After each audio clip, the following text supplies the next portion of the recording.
Bonjour, moi je suis le docteur Cerise Levaillant, je suis pédiatre en néonatologie à Et moi, Roubaix. et moi, Jocelyne Lamé-Lui, puéricultrice en néonatologie à Roubaix aussi. On vous présente donc la mise en place d'un service de couplet care qu'on a mis en place il y a 8 ans maintenant. Donc, pour bien comprendre un petit peu comment on a pu mettre en place ce service de couplet de care, on va être obligé de faire un petit peu un retour en arrière, un petit historique pour bien voir de où on est parti et mener notre réflexion pour vous montrer là où on est abouti actuellement et là où on se projette par la suite. Donc, notre service à la base était basé sur un service de néonat classique construit dans les années 70 avec comme inspiration le modèle de réanimation adulte avec l'hygiène, avec la sécurité qui était en premier plan.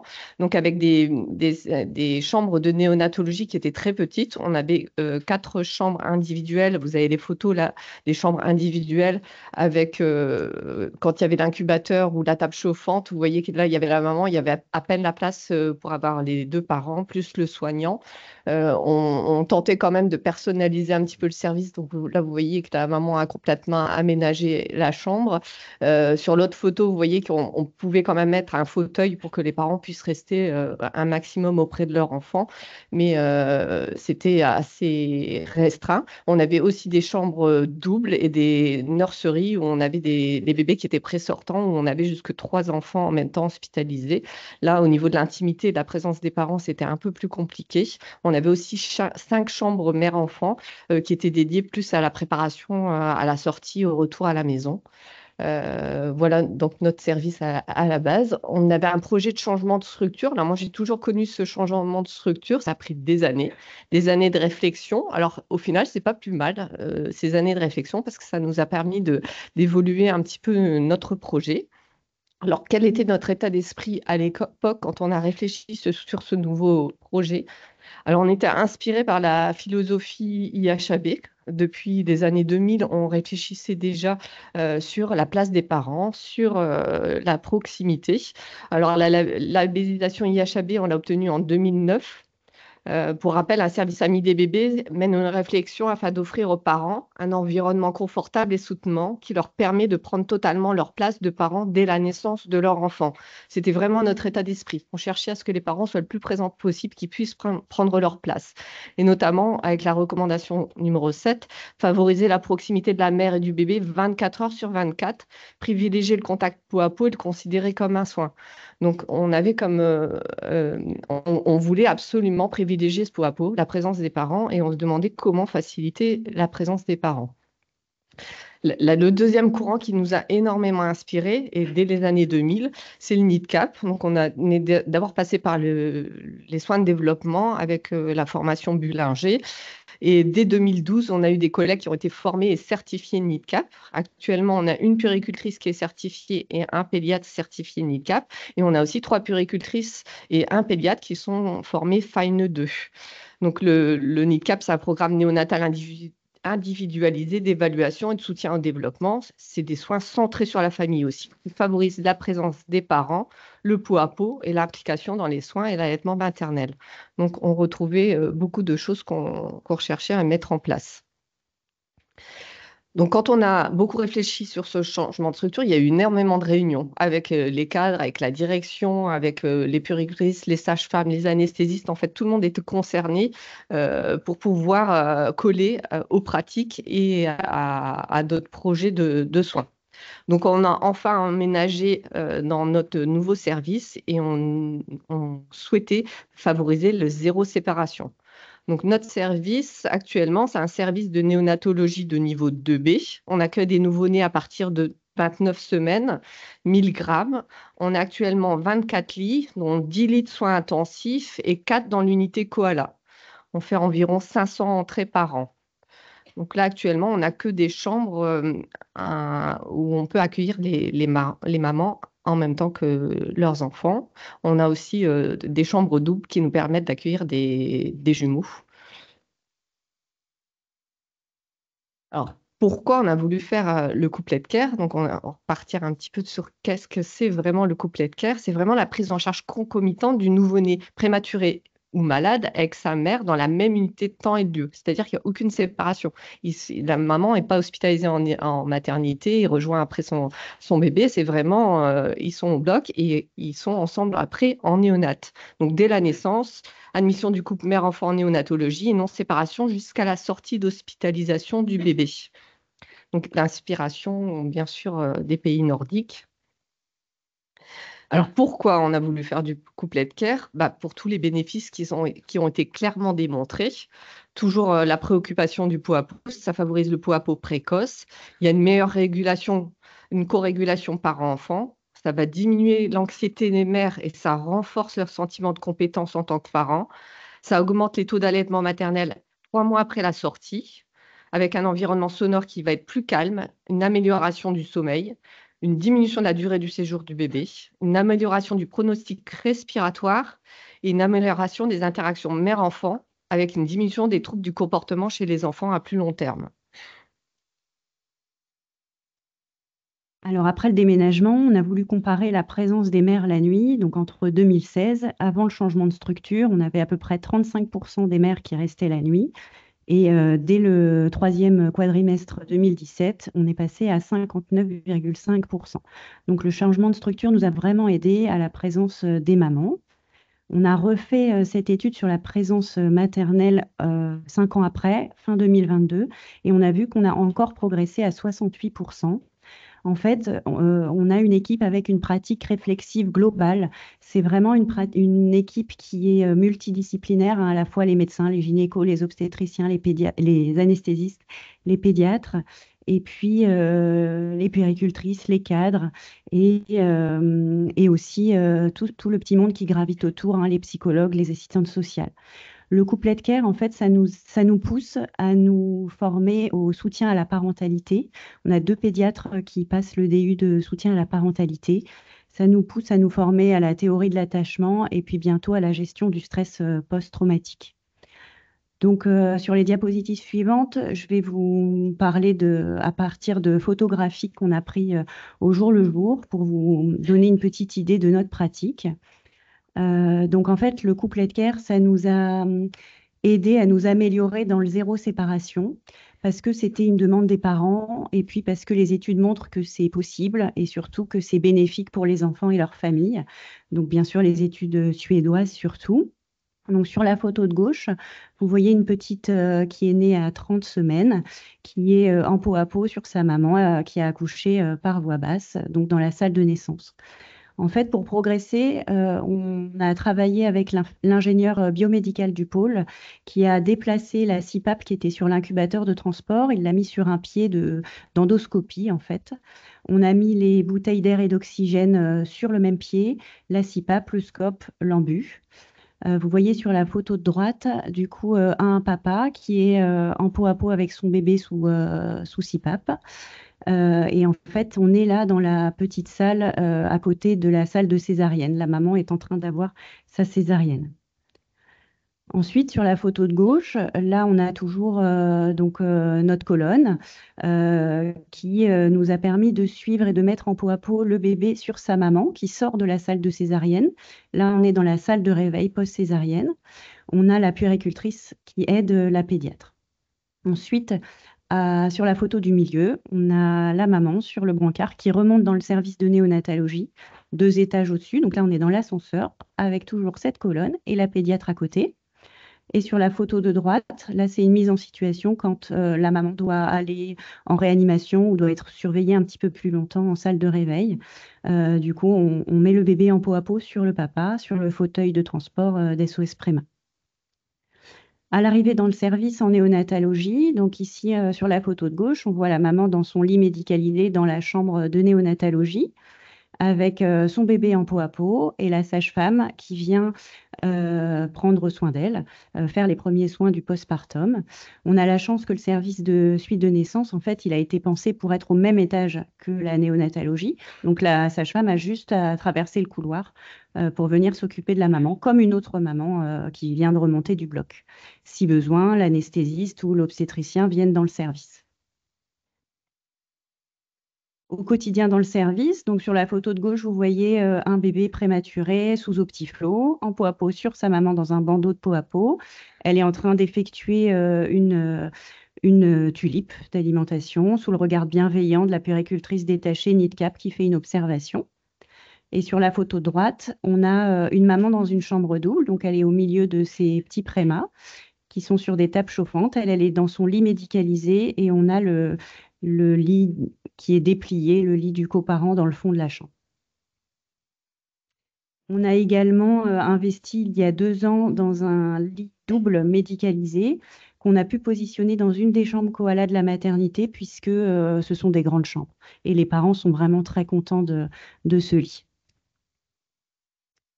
Alors voilà, le couplet de care, ça nous pousse à progresser encore. Et là, depuis quelques mois, on a un nouvel objectif, c'est de ne pas interrompre le pot à pot pendant 6 heures. Pourquoi? Comme vous l'avez montré, hein, il y a des études qui démontrent que ça améliore les relations parents-enfants à 4 mois, de ne pas avoir interrompu le pot à pot. Alors pour ça, il a fallu qu'on s'équipe et qu'on progresse encore, parce qu'au bloc, il fait froid. Donc là, vous voyez une couverture Mérinos qu'on a achetée en Suède. On peut aussi utiliser une couverture, les petites couvertures en plastique, mais qu'on recouvre effectivement de la Mérinos pour pas choquer les parents et puis parce que ça aide à la température. Alors, ce nouvel objectif, il remet en cause nos pratiques et du coup, on doit s'interroger dans l'équipe, hein. Effectivement, ça change la garde du pédiatre de devoir surveiller ce bébé longtemps au bloc et puis de ne pas interrompre le pot à pot pendant 6 heures. Mettre le KTVO 6 heures après la naissance, ça change l'équipe, la garde. Et puis pour la puéricultrice. Alors pour la puéricultrice, c'est aussi un changement des pratiques. C'est techniquer l'enfant quand il est sur sa maman en peau à peau, c'est-à-dire perdre un peu de confort dans son installation. Ça veut dire passer du temps accroupi, passer du temps penché sur la maman ou sur le papa quand le bébé est en peau à peau. Et c'est aussi changer sa vision pour mettre le cathéter ou faire le bilan sanguin. On est mal positionné et voilà, on essaie des adaptations. Donc au bloc, c'est pas forcément là où la puéricultrice, elle a toutes ses aises, mais on essaie de s'installer. Il y a une table qui est rajoutée, des boîtes avec tout le nécessaire pour techniquer l'enfant qui ont été rajoutées pour améliorer le confort. Mais honnêtement, les puéricultrices, quand elles y vont, alors c'est sûr que c'est contraignant, c'est difficile, mais quelle satisfaction après d'avoir pu techniquer cet enfant et qu'il puisse remonter avec ses parents en peau à peau dans le service. En fait, comme depuis le début du couplet de care, du coup, on fait des groupes de travail et puis on tâtonne et surtout on discute beaucoup et on se fait confiance dans l'équipe. Alors voilà, en septembre 2023, pendant 4 mois, on a voulu évaluer la présence parentale la nuit, alors cette fois-ci de la mère et ou du père, et les déterminants qui font que certaines familles restent plus que d'autres. Donc on a pu inclure 73 enfants. On a évalué la présence la nuit entre minuit et 6 heures, une présence effective. Il fallait que les parents effectuent du pot à pot, une alimentation sur sonde, une tétée, un biberon. Et donc, de nos résultats, on a 63% des enfants qui bénéficient de la présence parentale continue, 100% de la durée d'hospitalisation, c'est-à-dire que 100% des nuits, ils ont un ou deux parents avec eux. Et on a aussi en plus, hein, plus globalement, si on est un petit peu moins strict, 81% des enfants qui sont accompagnés d'un de leurs parents, plus de 75% des nuits de leur hospitalisation. Alors, si on veut comprendre un petit peu qu'est-ce qui différencie les deux groupes, eh bien, en fait, sans grande surprise, hein, effectivement, des enfants qui sont nés avec des plus petits âges gestationnels, des plus petits poids et qui ont donc des séjours beaucoup plus longs, hein, 15 jours versus 45 jours, n'ont pas 100%, n'ont pas toujours 100% de présence parentale, hein. Les parents s'octroient quelques nuits à la maison. Après, on a été agréablement surpris par le fait que la parité ne changeait pas dans les deux groupes. C'est-à-dire que même s'il y a déjà des enfants à la maison, les parents s'organisent pour qu'il y ait toujours quelqu'un auprès du bébé hospitalisé. Et la perspective de cette étude, c'est d'inclure plus d'enfants pour pouvoir faire une stratification sur l'âge gestationnel sur les plus petits, les 29-32 semaines, qui peuvent être pris en charge directement dans notre service où on fait du couplet care ou alors dans d'autres services de niveau 2B ou de niveau 3 de la région et qui ensuite arrivent. Parce que notre sentiment clinique, c'est que quand ils n'ont pas été séparés, quand ils ont été pris en charge dès la naissance en couplet care, on a l'impression que les familles restent plus la nuit auprès de leur bébé. Alors, on a pu participer au challenge Peau à Peau il y a 2 ans et on a gagné ce challenge et pour nous, ça a été une véritable reconnaissance de se dire grâce à tout ce qu'on a mis en place, en fait, les parents font beaucoup de peau à peau. Suite à ça, il y a SOS Préma qui est venu tourner des reportages et qui a fait des interviews dans le service et ça, c'était notre plus belle reconnaissance parce que SOS Préma, c'est quand même la voix des parents. Donc, avoir la reconnaissance des parents de prématurés qui reconnaissaient ce qu'on avait mis en place, ça nous a beaucoup touchés.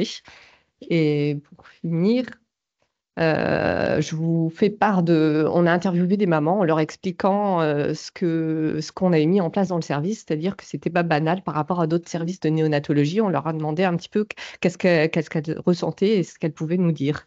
Donc là, pour terminer, c'est la plus belle reconnaissance, c'est les paroles des parents.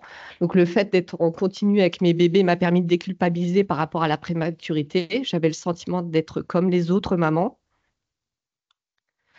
Malgré la bonne volonté de l'équipe et la dévotion pour le métier, l'équipe ne peut pas être en permanence avec les bébés prématurés. La maman, oui, je suis persuadée que le lien, l'odeur, la chaleur de la maman aide les bébés pendant cette période cruciale pour leur vie. Le bien-être de tout le monde est important pendant cette période. Donc là, on voit vraiment, ils ont intégré, ils ont compris complètement les bénéfices du pot à pot. Là, vous avez une chambre qui a été complètement personnalisée par cette maman-là parce qu'elle passe toute sa vie en fait dans le service, jour et nuit. Donc on les encourage à personnaliser un maximum pour qu'elles se sentent chez eux. Et voilà, le fait d'avoir eu un lit dans une chambre m'a énormément rassurée. Mon mari pouvait dormir à nos côtés. De plus, savoir que mon fils dormait près de nous, c'était juste magnifique. Nous étions ensemble dans notre bulle. J'ai pu faire du pot à pot au plus vite et j'en faisais jour et nuit grâce au vrai lit que j'avais. Je n'ai jamais bougé de ma chambre grâce aux sages-femmes qui venaient dans ma chambre pour me soigner auprès de mon fils après l'accouchement. Quel soulagement, notre intimité a été préservée. Un petit bug de fin. Merci pour votre attention. Lucie?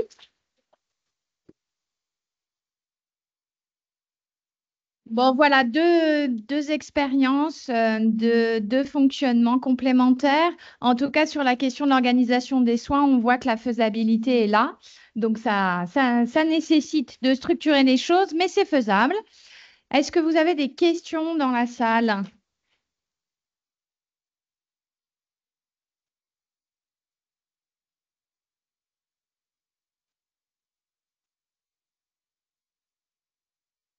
Oui, bonjour. Je suis cadre de santé en néonatologie 2B à Jossigny, Marne-la-Vallée.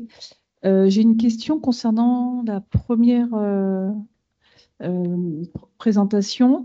Est-ce qu'il y a eu un point de départ, quelque chose, un événement qui a incité à la création de ce poste ou un ensemble de difficultés, ou alors ça a été un projet qui a été réfléchi pour anticiper des problématiques futures?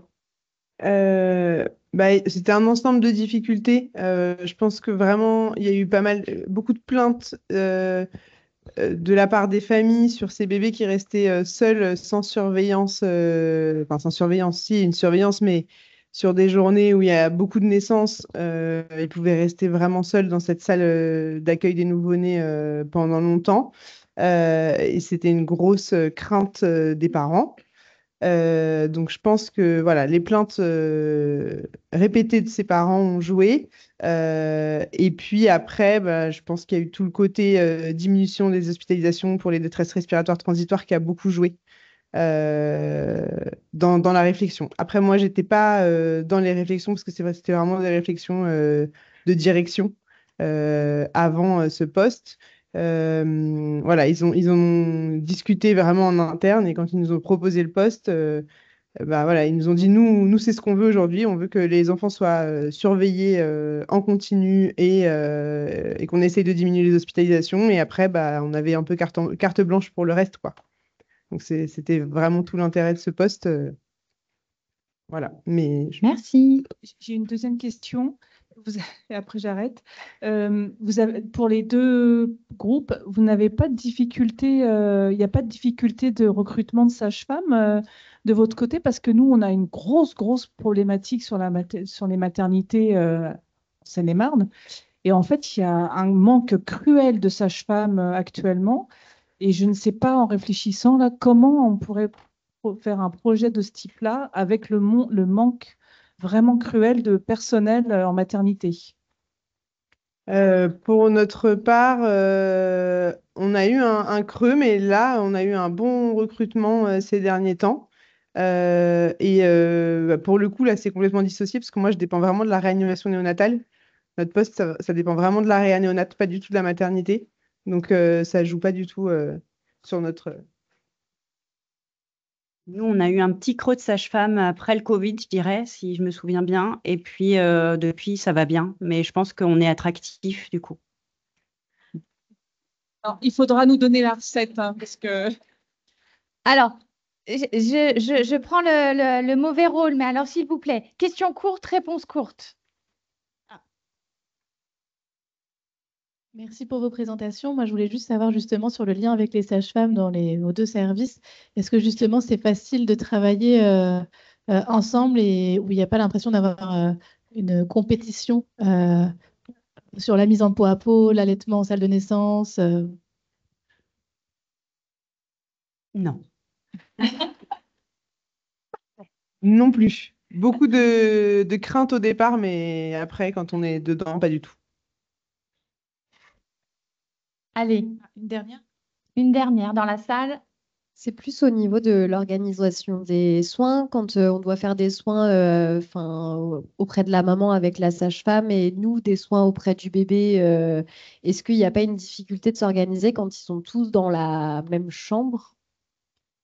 Souvent, les sages-femmes et les puéricultrices, elles s'alternent.